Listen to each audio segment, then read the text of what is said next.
Hello दोस्त, आपका स्वागत है मेरे स्टडी चैनल राजवती एकेडमी में।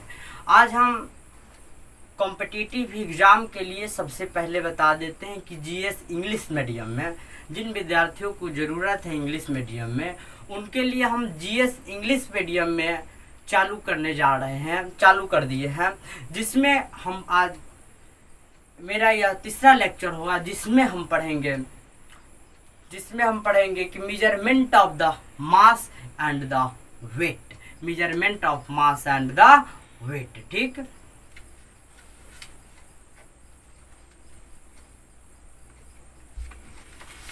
हेलो दोस्त, आपका स्वागत है मेरे स्टडी चैनल राजवती एकेडमी में। आज हम 11th क्लास के अंतर्गत आज हम पढ़ेंगे यूनिट फर्स्ट में बेसिक कंसेप्ट ऑफ केमिस्ट्री में measurement of the mass and the weight, यानी कि द्रव्यमान और भार का किस प्रकार मेजरमेंट करते हैं और उसका सबसे बेस्ट क्या करेंगे, उसमें हम पढ़ेंगे measurement of the mass and the weight, यानी कि पदार्थ के द्रव्यमान और भार का मापन हम किस प्रकार करते। ठीक, तो सबसे पहले लिखिए कि व्हाट इज मास। मास है क्या। ठीक, सबसे पहले लिखिए व्हाट इज मास। मास है क्या, लिखिए व्हाट इज मास। मास किसे कहते हैं, इसका मास माने होता है द्रव्यमान, ठीक है, और वेट माने होता है भार। ठीक है, तो मास माने क्या होता है, तो द्रव्यमान होता है। मास माने होता है द्रव्यमान। तो पहले कहता है कि व्हाट इज मास, द्रव्यमान क्या है। लिखिए mass, the mass of substance. ठीक है, mass what is called as the mass, the mass of the substance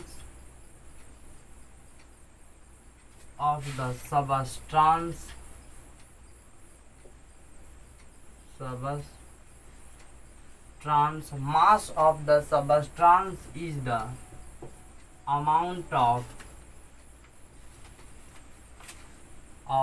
matter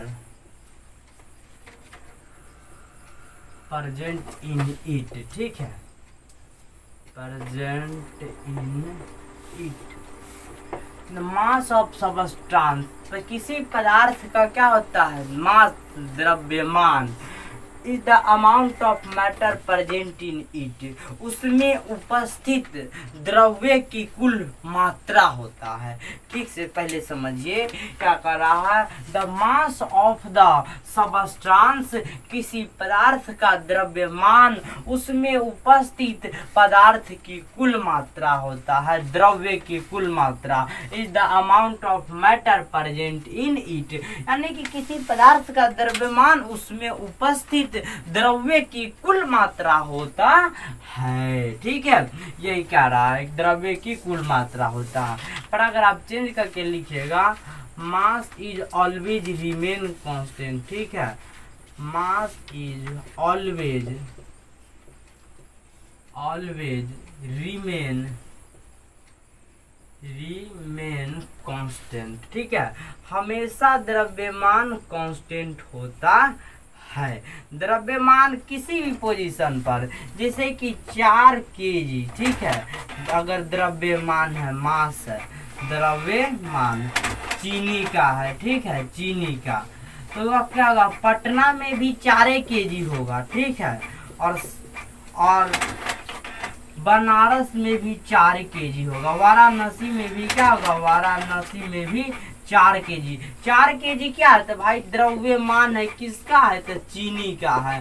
तो कहता है the mass of the substance is the amount of matter present in it, किसी पदार्थ का द्रव्यमान उसमें उपस्थित द्रव्य की कुल मात्रा है, वही क्या कहलाता है, वही मास है, वही क्या है, तो मास है। Mass is always remain constant, द्रव्यमान हमेशा क्या रहता है, संरक्षित रहता है।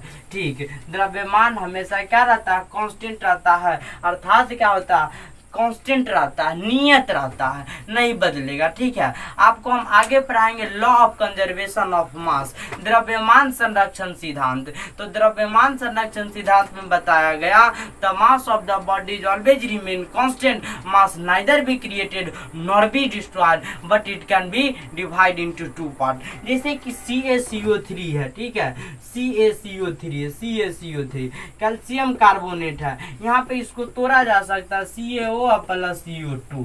जैसे कि यहाँ पे 56, ठीक है, जैसे कि यह कितना आ जाएगा, तो यह कितना 20 40 और 10 50, यानी कि यह कितना होगा 56 ग्राम आ गया, और ये कितना आ जाएगा 44 ग्राम, यानी कि 16 दूना 32 और 12 44 ग्राम, ये पूरा कितना 100 ग्राम। 100 ग्राम को 56 ग्राम 44, यानी कि मास हमेशा कांस्टेंट रहेगा, यह बदलेगा नहीं। यह क्या होगा, डिस्ट्रॉयड, या क्या हो सकता है, खत्म नहीं हो सकता, इसे कभी भी हम क्रिएट नहीं कर सकते और इसे कभी घटा नहीं सकते। यह हमेशा 100 ग्राम है तो 100 ग्राम यहाँ भी होगा, 100 ग्राम यहाँ भी होगा। ठीक है, तो मास इज ऑलवेज कांस्टेंट। अब देखिए वी नो डैट, हम जानते हैं, ठीक है, अब देखिए वी नो डैट, हम जानते हैं, वी नो डैट, हम जानते हैं कि डेंसिटी बराबर मास बट्टा वॉल्यूम होता है कि ना होता है, मास बट्टा वॉल्यूम। डेंसिटी और वॉल्यूम या दोनों मेजरमेंट पढ़ा दिए, इसीलिए मास बराबर क्या होगा, डेंसिटी गुना वॉल्यूम, डेंसिटी या गुना वॉल्यूम होगा कि नहीं होगा, तो कहिएगा जी सर होगा, होगा, आराम से होगा। डेंसिटी बराबर मास बट्टा वॉल्यूम, तो मास बराबर डेंसिटी गुना वॉल्यूम। एक फॉर्मूला हमको यहाँ से क्रिएट हो गया। अब देखिए डेंसिटी के यूनिट पढ़ाए होंगे, डेंसिटी का जो यूनिट होता है कितना पढ़ाए होंगे, kg पर मीटर क्यूब पढ़ाए थे कि ना, और वॉल्यूम का यूनिट पढ़ाए थे, volume of SI unit, SI unit, volume के भी SI यूनिट पढ़ाए होंगे, मीटर क्यूब पढ़ाए थे कि ना, तो कहिएगा जी सर ये तो पढ़ाए थे आप। तो मास का ये SI यूनिट आपको निकल देगा, कोई बोल देगा कि SI यूनिट ऑफ मास क्या होगा, ठीक है, कोई बोल देगा आपको कि SI यूनिट ऑफ मास क्या होगा, यहाँ पे लिख दीजिए कि वी नो डैट, हम जानते हैं कि डेंसिटी बराबर मास बट्टा वॉल्यूम होता है कि ना होता है, तो कहिएगा होता है। तो मास बराबर क्या होगा, डेंसिटी गुना वॉल्यूम, होगा कि ना होगा, आसानी से होगा। डेंसिटी बराबर मास बराबर डेंसिटी गुना वॉल्यूम। अगर कोई पूछ दे कि SI unit of mass, SI unit of मास, द्रव्यमान का SI यूनिट क्या होगा, तो क्या निकालेंगे, तो पहले डेंसिटी बराबर यहाँ लिख लीजिए, देखिए डेंसिटी बराबर लिखेंगे डेंसिटी ऑफ SI यूनिट। पहले तो ये दोनों का जानते हैं कि ना जानते हैं, density of SI unit, SI unit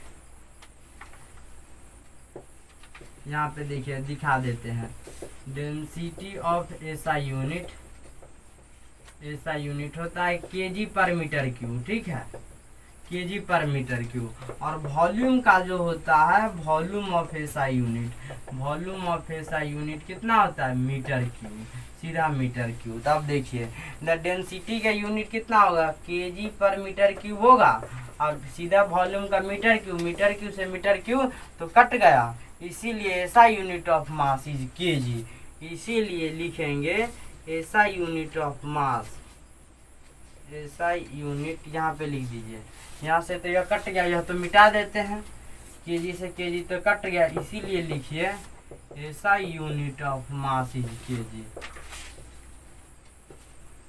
of मास बराबर kg। क्या आ गया मेरे पास, SI यूनिट मास के आ गया, ठीक है, SI यूनिट। अब कोई बोलेगा कि CGS यूनिट क्या होगा, तो इसीलिए CGS यूनिट, CGS यूनिट को कहते हैं सेंटीमीटर ग्राम, CGS यूनिट, ठीक है, CGS यूनिट ऑफ मास, द्रव्यमान के CGS यूनिट क्या होगा, ग्राम होगा।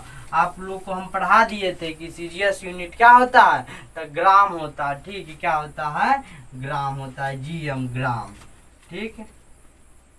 तो मेरे पास दो फार्मूला आसानी से यहाँ जनरेट हो गए। एसआई यूनिट ऑफ मास क्या आता है केजी, और CGS unit of mass is gram. CGS unit कितना होता है, ग्राम होता है कि ना होता है। अब एक और लिख लीजिएगा कि 1 केजी बराबर 1000 ग्राम। कितना, 1000 ग्राम। 1 केजी बराबर कितना ग्राम था, 1000 ग्राम। एक और फार्मूला आ गया। अभी तक हम क्या कर लिए, इसका फार्मूला प्रूफ कर लिए। कोई पूछेगा कि व्हाट इज मास, मास है क्या, तो सीधा कहिएगा कि mass is the substance, mass is the substance. Mass एक द्रव्यमान या किसी पदार्थ का द्रव्यमान, तो mass is the mass of the substance, किसी द्रव्यमान का किसी पदार्थ का द्रव्यमान। The mass of the substance, किसी द्रव्यमान, किसी पदार्थ का द्रव्यमान is the amount of matter present in it, यानी कि किसी पदार्थ का द्रव्यमान उसमें उपस्थित द्रव की कुल मात्रा है। ठीक है, जैसे कि 4 केजी क्या है, द्रव्यमान है, तो इसमें कितना 4 केजी द्रव्यमान में कुल मात्रा तो उपस्थित है कि नहीं, चीनी का जैसे 4 केजी चीनी है, तो इसमें चीनी का कुल मात्रा उपस्थित है। तो वही कहता है the mass of the substance, the mass of the substance is the amount of matter present in it, किसी पदार्थ का द्रव्यमान उसमें उपस्थित पदार्थ की कुल मात्रा है। ठीक है, mass is always remain constant. यह बहुत क्वेश्चन पूछा जाता है कि मास इज कांस्टेंट होता है या वेरिएबल, तो लिखेंगे mass is always remain constant. देखिए अभी भी नो डेट हम जानते हैं डेंसिटी बराबर मास बराबर डेंसिटी गुना वॉल्यूम। डेंसिटी का जो ऐसा यूनिट केजी पर मीटर क्यू से मीटर क्यू कट गया केजी, इसीलिए ऐसा unit of mass is KG, CGS unit is gram. 1 KG बराबर 1000 ग्राम। यहाँ तक क्या करिए, सबसे पहले आप स्क्रीनशॉट कर लीजिए। ठीक, अब हम आगे पढ़ते हैं। ठीक है, अब हम आगे पढ़ते हैं कि इसका एफपीएस यूनिट क्या होता है। ठीक है, ठीक, अब लिखिए एफपीएस यूनिट ऑफ मास। ठीक है, नोट बना के इसे लिखिएगा एरो लाइन दे देके। ठीक है, यहाँ पे एरो लाइन दे दीजिए और इसमें लिखिए एफपीएस इसको कहते हैं foot pound second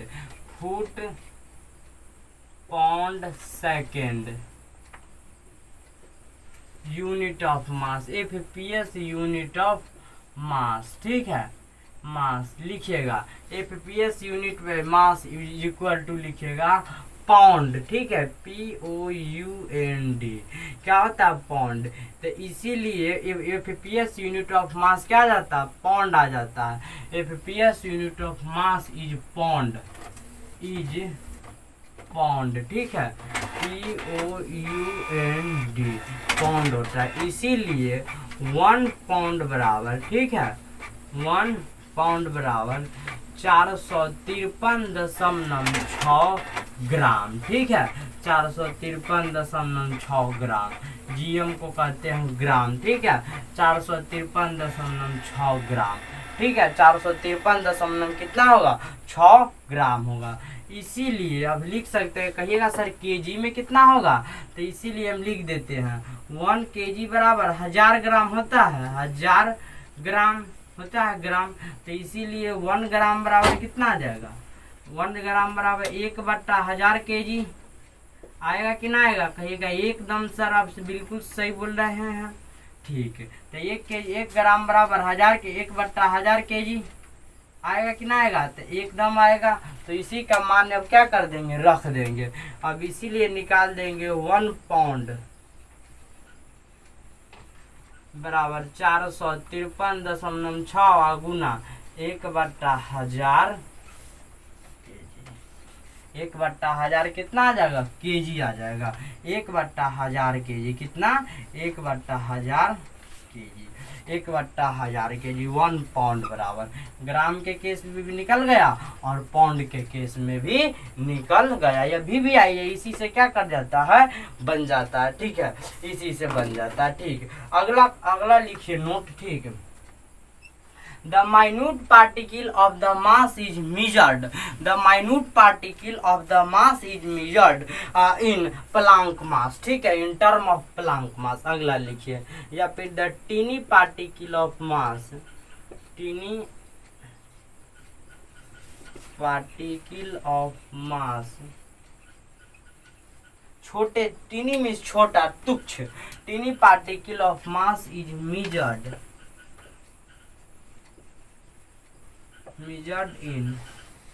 in Planck mass. ठीक है, इन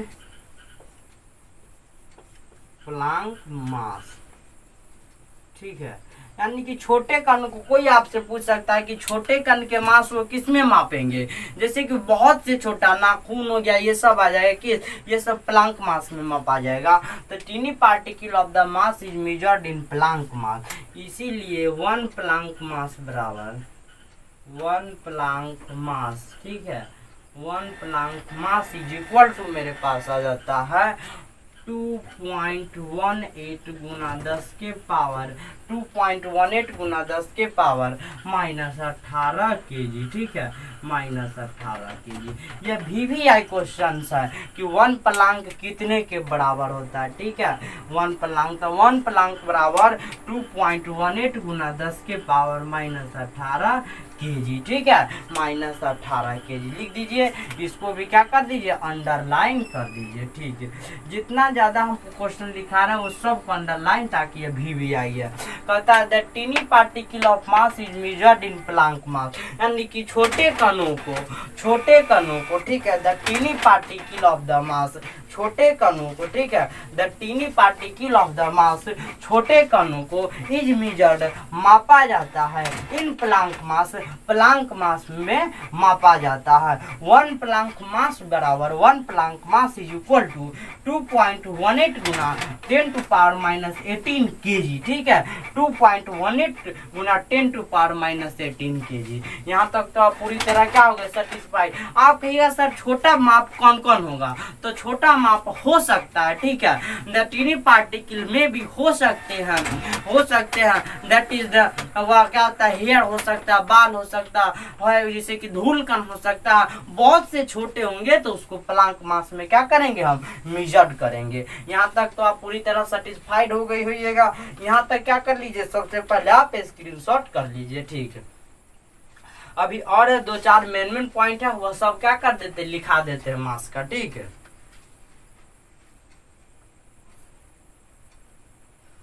कर लिए होइएगा आप स्क्रीनशॉट. ठीक, अब अगला लिखिए, the mass of atom is measured in term of AMU. यानी कि परमाणु के मास को एटॉमिक मास यूनिट में मापा जाता है. ठीक है, अगला लिखिए, the mass of atom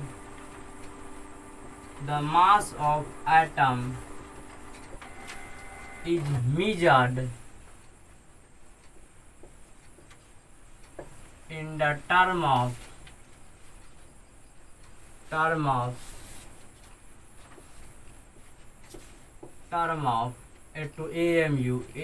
AMU. इसको लिख दीजिएगा एटॉमिक मास यूनिट. ठीक है, एटॉमिक मास यूनिट. ठीक है, the mass of the atom is measured in the term of atomic mass unit. परमाणु के मास को एटॉमिक मास यूनिट में मापा जाता है. आप कहिएगा सर AMU का मतलब बताइए. यानी कि 1 AMU एटॉमिक मास यूनिट बराबर 1.66 गुना 10 के पावर -27 kg होता है. ठीक है, आप जानते हुएगा प्रोटॉन का मास 1.66 गुना, यानी कि एटम, यानी कि जो भी इलेक्ट्रॉन है, प्रोटॉन है, वह सब के मास को इसी में मापा जाता है AMU में. ठीक है, एटॉमिक मास. और लिख सकते हैं इसी को 1.66 गुना 10 के पावर -24 ग्राम. आप कहिएगा सर जी ग्राम में 24 कैसे आ जाएगा, तो देखिए इसीलिए हम जानते हैं 1 kg बराबर 1000 ग्राम होगा, 1000 ग्राम. यहाँ पे लिख दिया, इसीलिए 1 kg बराबर कितना आ जाएगा, 1000 ग्राम. आएगा कि ना आएगा? तो कहिएगा यस सर आएगा। तो इसको हम प्रूफ कर देते। 1000 ग्राम, तो इसी को और लिख सकते, इसीलिए 1 kg बराबर 1000 को 10 के पावर 3 ग्राम लिख सकते हैं। कोई दिक्कत? कहिएगा सर कोई दिक्कत नहीं है। ठीक, तो 1.66 गुना 10 के पावर -27 गुना 10 के पावर कितना आ गया? 3 ग्राम आ गया। 1 kg, यही kg का मान रख देंगे तो 1 kg। ठीक है, अब कितना आ जाएगा? 1.66 और 27 में से 24, 27 में से 3 घटा देंगे तो कितना आ जाएगा? 24 आएगा कि नहीं आएगा? तो आसानी से 10 के पावर -24 ग्राम 1 AMU का मान आ गया। एटॉमिक मास यूनिट का मान आ गया। आया कि नहीं आया? तो सर आ गया, पूरी तरह समझ में भी आ गया, सेटिस्फाइड भी हो गया। ठीक ठीक, यहाँ पे हमारे पास ये पूरा आ गया। आएगा कि ना आ गया? आसानी से। तो द मास ऑफ एटम, परमाणु को मास को measured in term of AMU, atomic mass unit में मापा। 1 AMU बराबर 1.66 गुना 10⁻27 kg। इसीलिए 1.66 गुना 10⁻27 गुना 1 kg बराबर 10⁻3 ग्राम। तो 10⁻3 ग्राम 27 में से 3 को घटा दीजिए, कितना आ जाएगा? 24 ग्राम। आसानी से मेरा आंसर आ जाएगा। ठीक है, अब अगले लिखिए इन मॉडर्न टाइम, अब या फिर इन present time. In present time the mass of substance, the mass of substance, the mass of substance is measured, मापा जाता है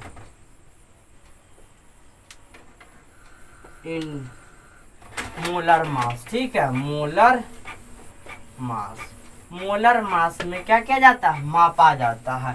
इन प्रेजेंट टाइम, वर्तमान समय में द मास ऑफ सबस्टेंस, पदार्थ के द्रव्यमान को इज मेजर्ड, मापते हैं इन मोलर मास। मोलर मास में देखिए 1 मोलर मास बराबर होता है 1 मोलर मास इक्वल टू आ जाता है 2 गुना 10 टू पावर 1.99 होता है। ठीक है, तो 1.99 लिख देते हैं गुना 10 टू पावर 30 kg। ठीक है, 10 टू पावर 30 kg कितना आ जाता है? 30 kg, 10 टू पावर 30 kg। ठीक है, 30 kg। ठीक है, तो 1 मोलर मास बराबर आ जाता है 1 गुना 10 टू 1.99 गुना 10 to power 30 kg। In present time, वर्तमान समय में द मास ऑफ सबस्टेंस, पदार्थ के द्रव्यमान को इज मेजर्ड, मापा जाता है in molar mass, molar mass में मापा जाता है। 1 molar mass is equal to 1.99 गुना 10 टू पावर -30 kg या plus 30 kg, sorry plus 30 kg। ठीक है, 1 मोलर मास बराबर। अब यहाँ तक तो मास का कंसेप्ट पूरा क्लियर हो गया होगा। कोई पूछेगा कि what is called as the mass, द्रव्यमान क्या है? The mass of substance is the amount of matter present in it, पदार्थ का जो द्रव्यमान है, पदार्थ का द्रव्यमान उसमें उपस्थित पदार्थ की कुल मात्रा है। यानी कि पदार्थ का द्रव्यमान उसमें उपस्थित पदार्थ की कुल मात्रा ही होता है। ठीक है, द्रव्यमान, द्रव्यमान हमेशा संरक्षित रहता है, कांस्टेंट रहता है। ठीक है, द्रव्यमान का एसआई मात्रक क्या होता है? केजी होता है, और सीजीएस मात्रक ग्राम होता है। ठीक है, ठीक है। द एफपीएस फुट पर सेकेंड, यानी कि यूनिट ऑफ द मास। कोई पूछ देगा आपसे कि एफपीएस फुट पर सेकेंड यूनिट ऑफ मास क्या होता है, तो कितना होता है? तो लिखेंगे पाउंड होता है सबसे पहले। फुट पर सेकेंड यूनिट ऑफ मास क्या होता है? तो पाउंड होता है। FPS unit of mass pound. 1 pound बराबर 453.6 kg। ठीक है, 453 ग्राम, 453.6 ग्राम। फिर उसके बाद क्या कहते हैं? Tiny particle of the mass is measured in Planck mass. 1 Planck mass is equal to मेरे पास आ जाते हैं और 2.18 गुना 10 टू पावर -18 kg अभी पढ़ाए हैं। उसके बाद amount of the mass of the atom, पदार्थ के द्रव्यमान को is measured in the term of AMU, AMU में मापा, एटॉमिक मास यूनिट। 1 AMU बराबर 1.66 गुना 10 के पावर -27, इसीलिए 1 kg बराबर 1000 ग्राम, 1 kg 10 के पावर 3 ग्राम, 3 यहाँ पे रख दीजिए। AMU 1.66 गुना 10 के power -24 gram. In present time time वर्तमान समय में the mass of substance is measured, मापा जाता है in molar mass. 1 molar mass is equal to 1.99 गुना 10 to power minus 13 kg, sorry plus 13 kg। तो यहाँ तक आप पूरी तरह क्या होइएगा, सेटिस्फाइड हो गए होइएगा। ठीक, अब अगला क्वेश्चन लिखिए कि व्हाट इज वेट, वेट है क्या। ठीक, लिखिए अब व्हाट इज वेट। वेट माने होता है भार और मास माने होता है द्रव्यमान, दोनों अलग अलग चीज है। ठीक है, दोनों अलग अलग चीज है, मास अलग है और वेट अलग है। ठीक है, अब लिखिए व्हाट इज वेट, वेट है क्या। What is weight. ठीक, लिखिए weight is the force, weight एक प्रकार का बल है। ठीक है, लिखिए weight is the force, weight एक प्रकार का बल है। Weight is the force, weight एक प्रकार का बल है, exerted on,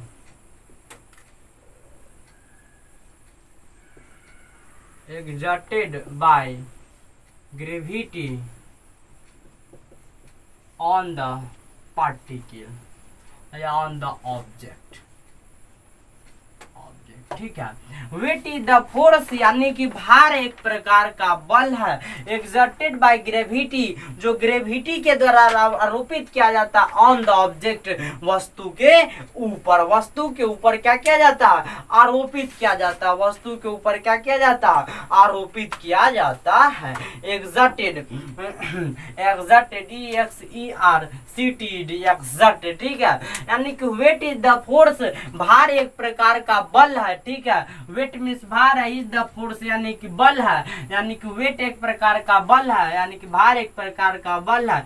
exerted by gravity, weight on the molecule जो ग्रेविटी के द्वारा आरोपित किया जाता है वस्तु के ऊपर, ऑन द ऑब्जेक्ट वस्तु के ऊपर, वस्तु के ऊपर। ठीक है, यानी कि भार एक प्रकार का बल है, भार एक प्रकार का क्या है, बल है, जिससे यह वस्तु, जिससे यह पृथ्वी की ओर आकर्षित होता है। ठीक है, तो WF बराबर हम लोग पढ़ते थे mg, पढ़ते थे कि ना, तो यहाँ W बराबर पढ़ेंगे mg, यानी कि भाई बल्ले तो है, F बराबर mg या W बराबर mg, दोनों बल ही तो है भाई। ये देखिए यही ना है, W बराबर mg। ठीक है, W बराबर क्या आ गया, mg आ गया, W बराबर mg आ गया।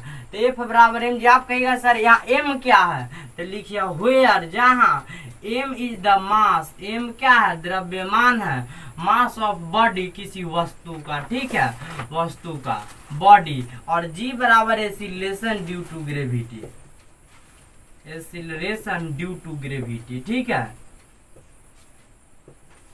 ग्रेविटी इसको जी से सूचित करते हैं, कैपिटल जी के। ठीक है, एक्सीलरेशन ड्यू टू ग्रेविटी, जी क्या है, एक्सीलरेशन ड्यू टू ग्रेविटी है। ठीक है, तो weight is the force exerted by gravity on the object जो वस्तु के ऊपर क्या किया जाता है, आरोपित किया जाता है। पर अगर आप चेंज करके लिखिएगा इट, ठीक है, वेट इज द वेरिएबल। ठीक है, लिखिएगा weight is the variable because, क्योंकि it value is depends on acceleration due to gravity, ये ऑन जी सीधे लिख दीजिए। ठीक है, ऑन जी को कहते हैं एक्सीलरेशन ड्यू टू ग्रेविटी। तो weight is the variable because it value is depends on the ji and और the value of g acceleration due to gravity, या सीधे g भी लिख सकते हैं, एंड और द वैल्यू ऑफ g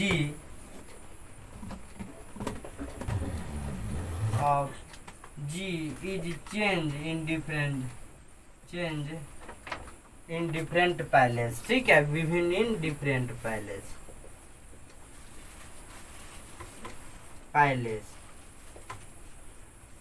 विभिन्न जो जगह पर होता है पैलेस जगह होता है, यानी कि the value of ji change when the position is change, या पैलेस ही चेंज जगह चेंज कर दिया जाए तो बी चेंज जी चेंज हो जाता है, इसीलिए क्या होता है वेट बी चेंज। क्योंकि W बराबर एम जी, तो जी कांस्टेंट तो W भी कांस्टेंट, लेकिन जी क्या है वेरिएबल है, जी अपने आप में वेरिएबल है, क्योंकि ये जब ये जगह स्थान परिवर्तन करते हैं तो जी का मान अलग अलग शो करता है। ठीक है, जी का मान अलग कहिएगा सर वह जी कौन सा शो करेगा, तो डेसिलेशन ड्यू टू ग्रेविटी पृथ्वी पर कितना होता है 9.8 मीटर पर सेकेंड स्क्वायर, लेकिन चंद्रमा पर जाइएगा तो 1.6 मीटर पर सेकेंड स्क्वायर है, यानी कि यहाँ जो वस्तु कितना केजी का है 10 केजी का है, वहाँ लगभग कितना होगा 10/6 केजी, अर्थात कितना 5/3 केजी के हो जाएंगे किस पर चंद्रमा पर, और ये पृथ्वी पर ये 10/6 केजी यानी कि 10 केजी की है, तो ये चंद्रमा पर 5/3 केजी की हो जाएगी। ठीक है,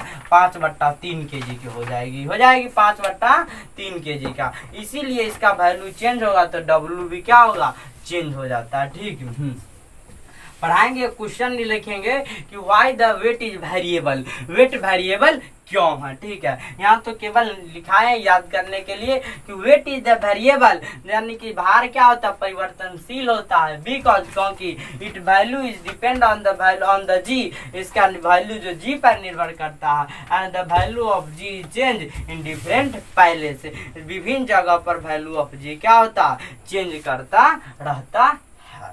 लिख लिए यहाँ तक। ठीक, सबसे पहले यहाँ तक आप क्या कर लीजिए लिख लिए होइएगा। ठीक,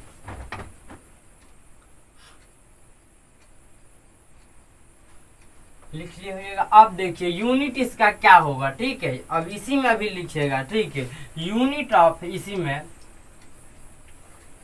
लिखिए एफ बराबर क्या आ जाता है एम जी, एफ बराबर क्या आ गया एम जी, तो एफ क्या फोर्स है, फोर्स, तो फोर्स के यूनिट क्या होता है, फोर्स के यूनिट, फोर्स ऐसा यूनिट क्या होता है न्यूटन होता है, न्यूटन होता है कि ना होता है, तो उसीलिए लिखेंगे the SI unit of, the SI unit of the SI unit of weight is weight बराबर न्यूटन। ठीक है, न्यूटन होता है। द सीजीएस यूनिट ठीक है यूनिट ऑफ वेट बराबर डाइन। ठीक है, लिख लीजिए 1 न्यूटन बराबर 10 के पावर 5 डाइन, 1 न्यूटन बराबर 10 के पावर 5 डाइन। ठीक है, 1 न्यूटन बराबर कितना होता है 10 के पावर 5 डाइन होता है, 1 न्यूटन बराबर 10 के पावर 5 डाइन। यह काफी वीवीआई ऑब्जेक्टिव है। ठीक है, यह वीवीआई है, 1 न्यूटन बराबर 10 के पावर 5 डाइन, 1 न्यूटन बराबर 10 के पावर 5 डाइन, यानी कि SI unit of weight is newton, the CGS unit of weight is dyne. CGS unit क्या होता है डाइन होता है, सीजीएस यूनिट डाइन होता है, 1 न्यूटन बराबर 10 के पावर 5 डाइन। अब अगला क्वेश्चन लिखिए कि why weight is variable.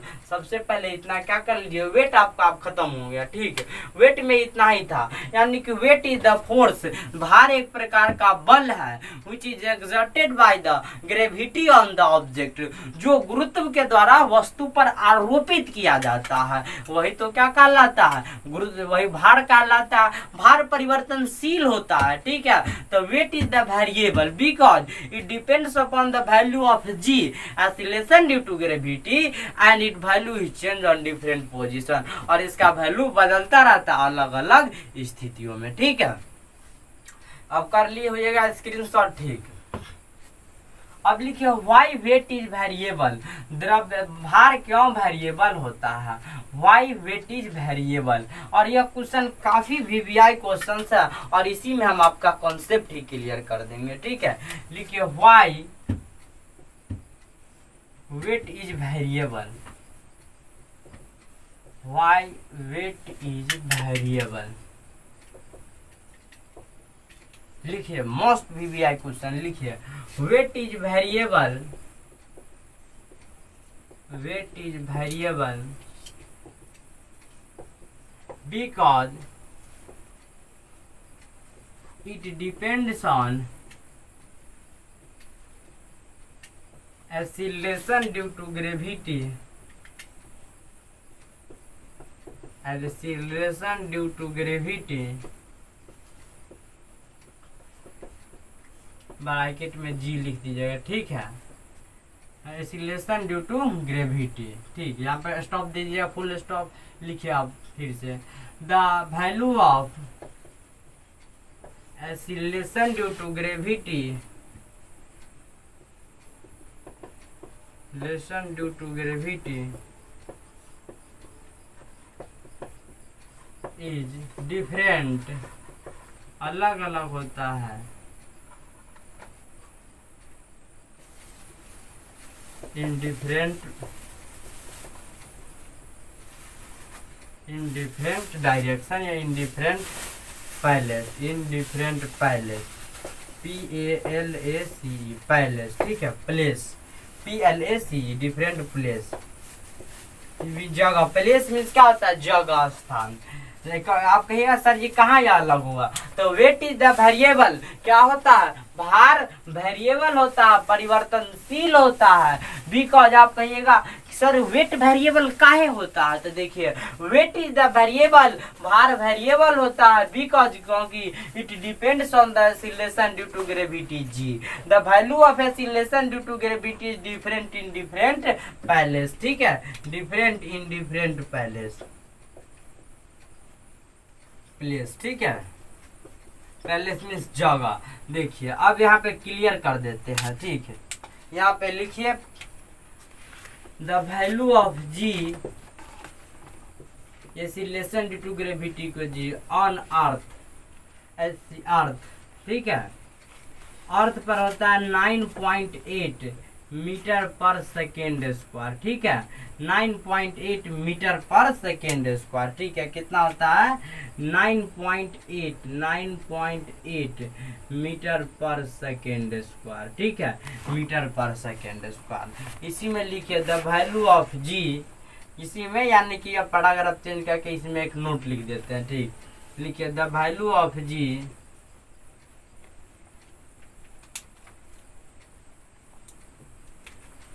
Paragraph change करके लिखिएगा the value of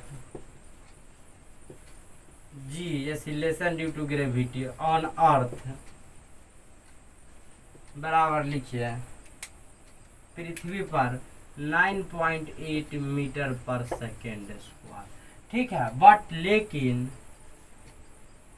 on moon, चांद पर, इट्स वैल्यू, इसका जो वैल्यू होता है is 1.6 metre per second square, ठीक है। 1.6 मीटर पर सेकेंड स्क्वायर। लेकिन चंद्रमा पर होता है इसका value 1.6 metre per second square. तो क्या यहाँ पर जो वस्तु कितना 10 kg का होगा, चंद्रमा पर कितना होगा, तो 10 कितना होगा 10/6, यानी कि पृथ्वी के भार का 6ठा भाग होगा किस पर, चंद्रमा पर। आपके सर पढ़ाए होंगे कि सब सर आप जहाँ पढ़े होइएगा जीएस वहां पर आपको पढ़ाए होंगे कि पृथ्वी के भार का 1/6 भाग कहाँ होता है, चंद्रमा पर होता है, चंद्रमा पर होता है। तो वही है the value of g on earth 9.8 metre per second square, but on moon it's value is 1.6 metre per second square. लेकिन चंद्रमा पर होता है इसका value 1.6 metre per second square. Therefore इसीलिए वेट इज वेरिएबल, यहाँ पे लिख लीजिए देयरफॉर इसीलिए वेट इज वेरिएबल, इसीलिए वेट क्या होता है, वेरिएबल होता है, ठीक है। इसीलिए वेट वेरिएबल होता है। देखिए अब देखिए एग्जांपल में कोई, अब if a object of the weight on earth, अगर उसका अर्थ पर कितना है 10 kg है, ठीक है। तो उसका एग्जांपल बताएंगे। सबसे पहले क्या करिए, इतना तक आप स्क्रीनशॉट कर लीजिए, जगह कम है, एग्जांपल थोड़ा डिटेल में जाएगा, ठीक है।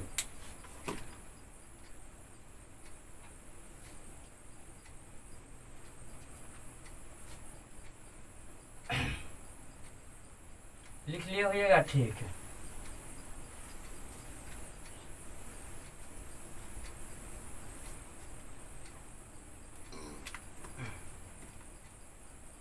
लिखिए इफ यदि, या क्या क्या एग्जाम्पल में लिखिए, इफ यदि a body of wait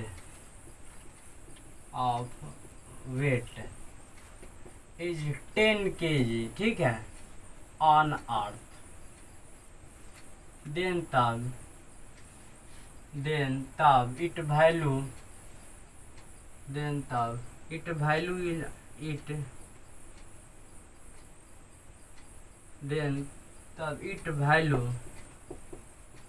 on earth moon calculate,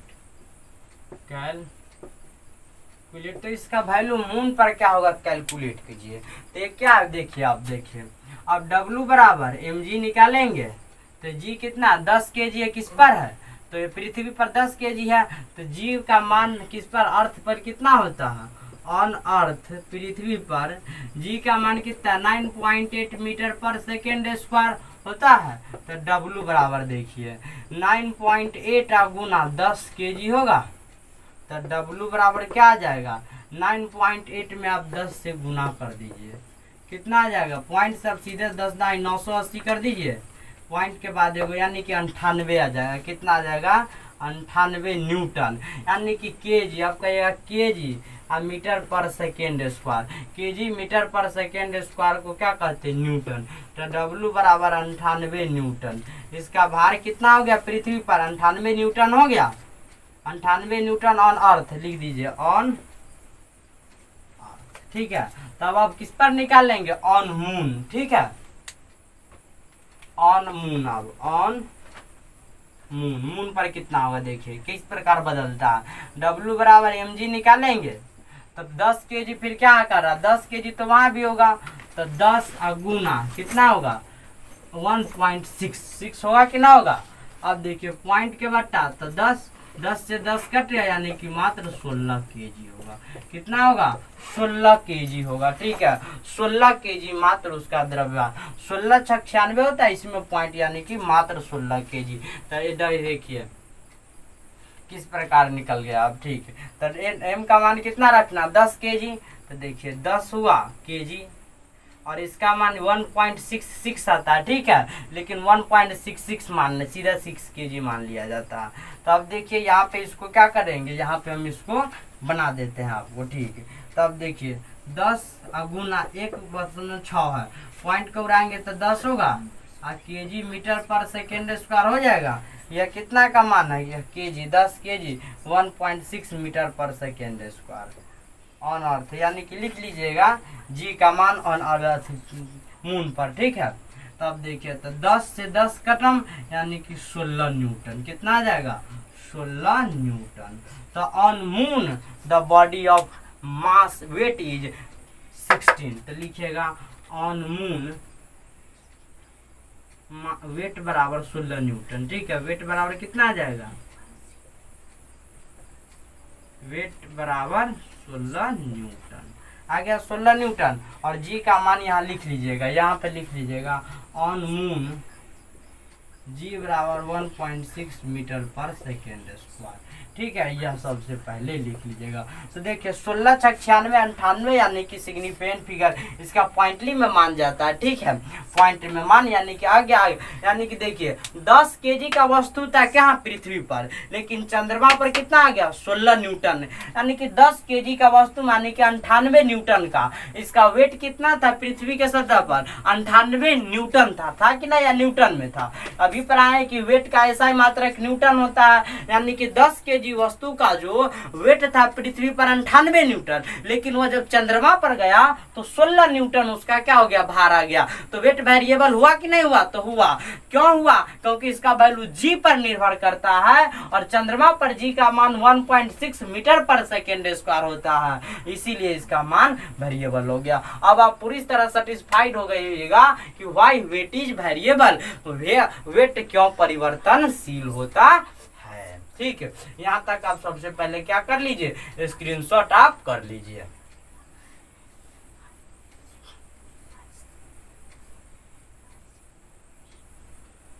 कर लिए, ठीक।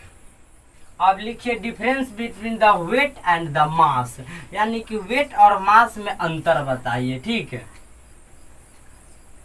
यह अंतिम टॉपिक है मेरा कि difference between the weight and mass, ठीक है। लिखिए difference between weight and mass, difference between weight and mass, weight and mass, mass और वेट में अंतर बताइए। एक बगल आप मास लिख लीजिए, दूसरे बगल वेट लिख लीजिए, ठीक है। यहाँ पे लिख लीजिए मास, ठीक है, और यहाँ पे लिख लीजिए वेट, ठीक है। पहला मास में लिखिए मास इज कंजर्व्ड, यह संरक्षित रहता है, कौन या फिर कांस्टेंट, ठीक है, यह दोनों लिख सकते हैं, और या फिर कांस्टेंट, ठीक है। दूसरा लिखिए इसमें, पहला लिखिए इसमें वेट इज वेरिएबल, अभी समझ गए हैं कि वेट क्या होता है, वेट इज परिवर्तनशील, वेरिएबल में परिवर्तनशील। दूसरा लिखिए the mass of SI unit is, या फिर सीधे लिखिए SI unit of mass is, mass is KG. इसका लिखिए SI unit of weight is newton, SI unit of weight is newton, ठीक है, न्यूटन, ठीक है। SI unit of weight is Newton,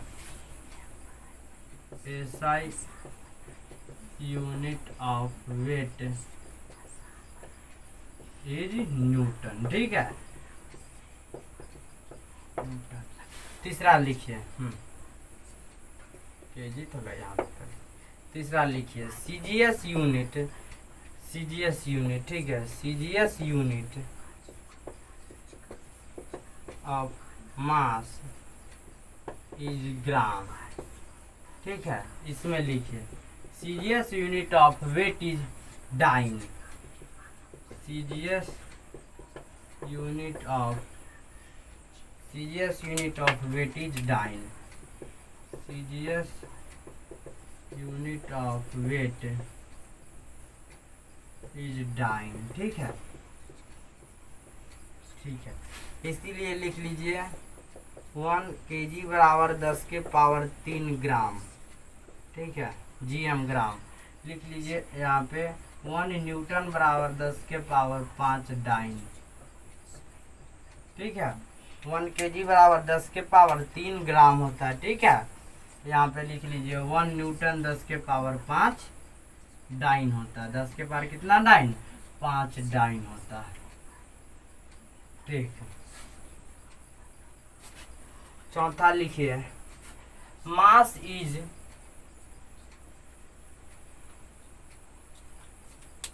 लिखिए मास इज स्केलर, ठीक है। इसमें लिखिए weight is vector, vector, scalar vector सब सर जी पढ़ाएंगे। स्केलर मीन्स अदिश, ठीक है, और वेक्टर मीन्स सदिश। तो सदिश quantity, the quantity which are both magnitude and direction is called the vector quantity. एक वैसी राशि जिसमें दिशा एवं परिमाण दोनों हो। 10 kg का वस्तु पृथ्वी की ओर गिर रहा है, यह कौन सा होगा, तो यह होगा वेट होगा। तो यह कैसे, क्योंकि पृथ्वी की नीचे की ओर गिर रही है, तो नीचे की ओर दिशा है या नहीं है, तो बाबू है। वह भी वस्तु ऊपर नीचे के होंगे कि ना होंगे। अभी हम लोग खड़े हैं, ठीक है, तो अभी हम लोग क्या है, इधर खड़े हैं, तो फ्रंट क्या है, इधर अभी पूरब है कि नहीं है, जिधर मेरा मुंह उधर पूरब हो, पूरब है, बैक पश्चिम है कि ना पश्चिम, और इधर क्या, इस प्रकार हम क्या करते हैं, डायरेक्शन को एनालिसिस करते तो उसी प्रकार है। तो वेट इज द फैक्टर, यानी कि वेट में दिशा और परिणाम क्या दोनों होता है, लेकिन इस मास में केवल परिमाण होता है। कहिएगा ऐसे कैसे कि 10 केजी वस्तु, मास का हम डिफिनीशन ही पढ़े हैं। The mass of substance is the amount of matter present in it, कितना मात्रा उपस्थित है किसी द्रव का पदार्थ में, यही मास कहलाता है। 10 केजी मात्रा उपस्थित है तो केवल केजी ना आ रहा, 10 केजी केवल परिमाण आ रहा है, दिशा आ रहा है नहीं आ रहा है। और इसमें कह रहा है 10 केजी, इसमें कहेगा 10 किलोमीटर दक्षिण साउथ की तरफ क्या किया है, तो इसमें डायरेक्शन है 10 किलोमीटर डाउन, यानी कि 10 किलोमीटर नीचे की तरफ आया, तो इसमें डायरेक्शन है। तो यह क्या है, वेक्टर है, यह क्या है, वेक्टर है। ठीक है, इसी में लिखिएगा एक और आ जाएगा, अगर इसमें भी जगह मेरे पास है।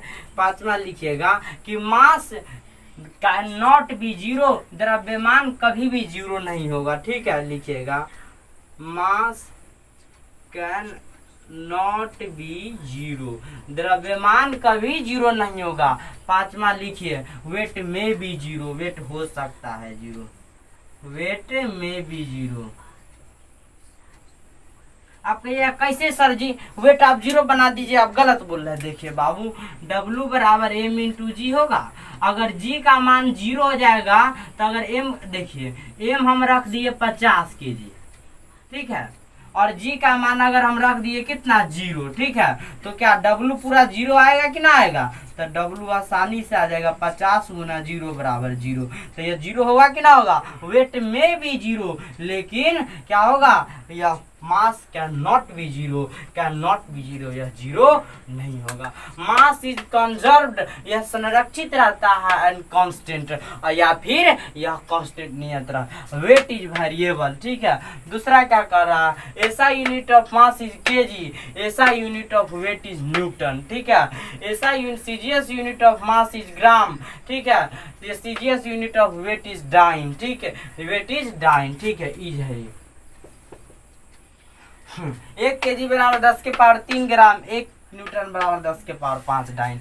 Mass is scalar, weight is vector, objective काफी पूछा जाता है। ठीक है, mass is can never be zero, और वेट में भी जीरो। यहाँ तक क्या होंगे, आप लोग पूरी तरह सेटिस्फाइड हो गए होंगे कि किस प्रकार क्या किया गया, हमने आपको समझाया, सेटिस्फाइड किया। तो आज के लेक्चर में हम लोग इतना ही पढ़ेंगे। अगले लेक्चर में हम मिलेंगे, फिर से अगले लेक्चर में हम मिलेंगे। ठीक, उसमें हम पढ़ाएंगे कि सिग्निफिकेंट फिगर क्या है और साइंटिफिक नोटेशन, वैज्ञानिक संकेतन और सार्थक अंक। ठीक है, यहाँ तक क्या होंगे आप लोग पूरी तरह नोट कर लिए होइएगा। और दोस्त, अगर आपको कोई भी थोड़ा भी कंफ्यूजन हो तो आप कमेंट बॉक्स में क्या कर दिएगा, कमेंट कर दीजिएगा। और वीडियो को लाइक शेयर और सब्सक्राइब ज्यादा कीजिएगा। जितना ज्यादा लाइक शेयर और सब्सक्राइब कीजिएगा उतना ज्यादा क्या होगा, चैनल डेवलप होगा। और जितना ज्यादा डेवलप, आपकी खुशी के लिए ही क्या होंगे, हर एक काम किए जाएंगे। ठीक है, हर एक काम क्या किए जाएंगे, हम लोग के द्वारा किए जाएंगे। हर एक काम हम लोग के द्वारा किए जाएंगे आपके ही लिए, चाहे वह शिक्षा से संबंधित हो, चाहे आपकी आवाज उठाने से संबंधित हो, हर एक काम हम लोग करेंगे। हर एक काम क्या करेंगे, हम लोग करेंगे। ठीक, आज के लिए इतना ही। अगले लेक्चर में हम फिर से मिलेंगे दोस्तों। जय हिंद, जय भारत।